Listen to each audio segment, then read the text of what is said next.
Every emotion, every experience that you go through in your life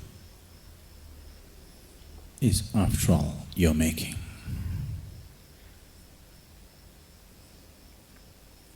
If only you could be conscious that anyway it is your making.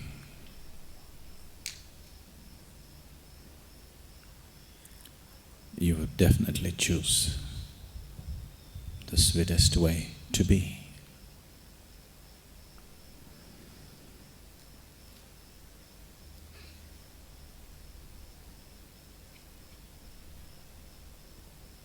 Devotion is not only the sweetest way to be, it is also the highest form of intelligence.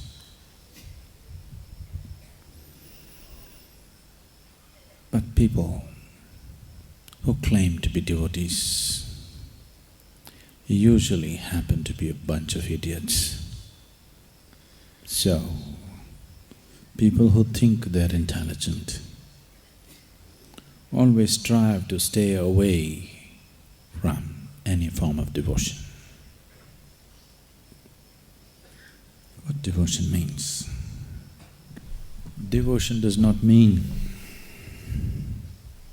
going to the temple, mosque or church and doing a particular form of ritual.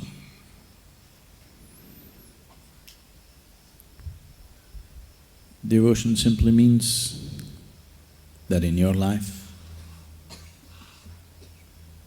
whichever moment in your life when you're aware that there is something larger than yourself functioning around you, there is no other way, you will be devout. When you're overwhelmed, if you are sensitive enough, if you're intelligent enough, if you're sensible enough to see that something far bigger than you is constantly in function, then you're naturally a devotee. There is no other way to be.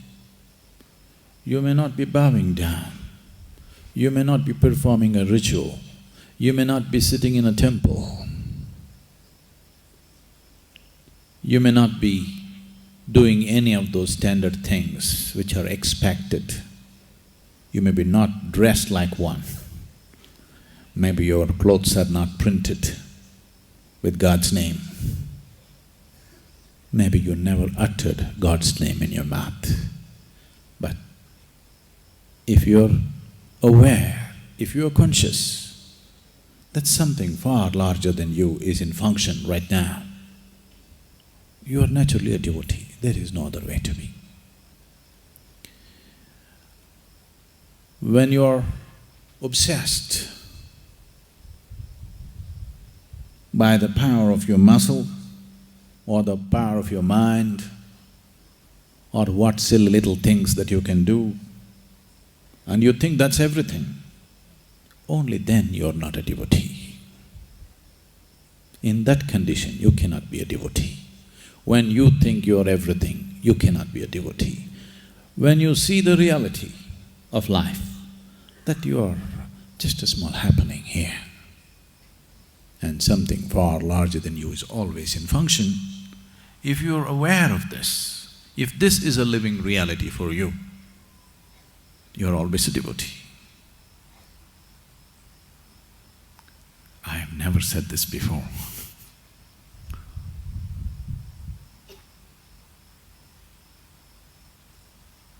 I hesitate to say this because the word will spread and spoil my reputation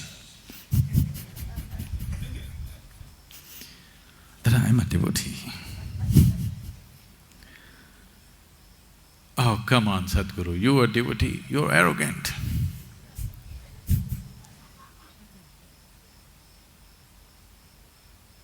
It takes a lot.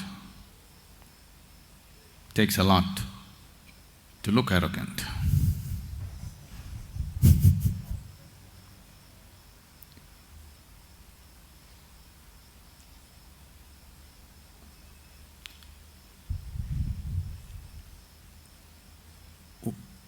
What kind of devotee are you? Oh, you must be Shiva's devotee. Shiva is my partner.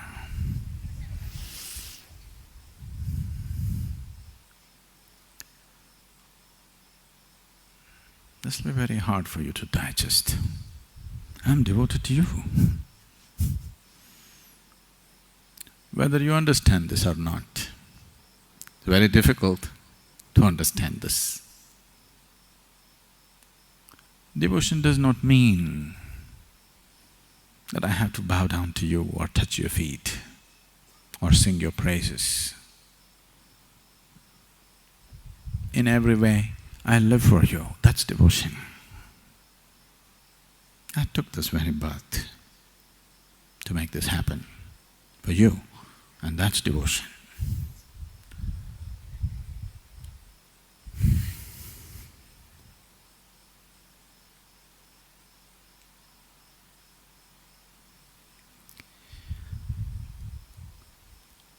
When you hold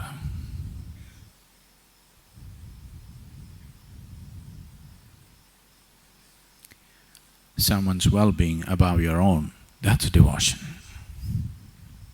What a devotee does with absolute ease, many other people do it with great struggle. Just to keep this little fellow aside, what a lot of struggle! What a lot of struggle! Lifetimes of struggle. Standing on your head, holding your breath, crawling on the ground and all kinds of things. Devotion is just a simple, sweet, beautiful way of just keeping yourself aside.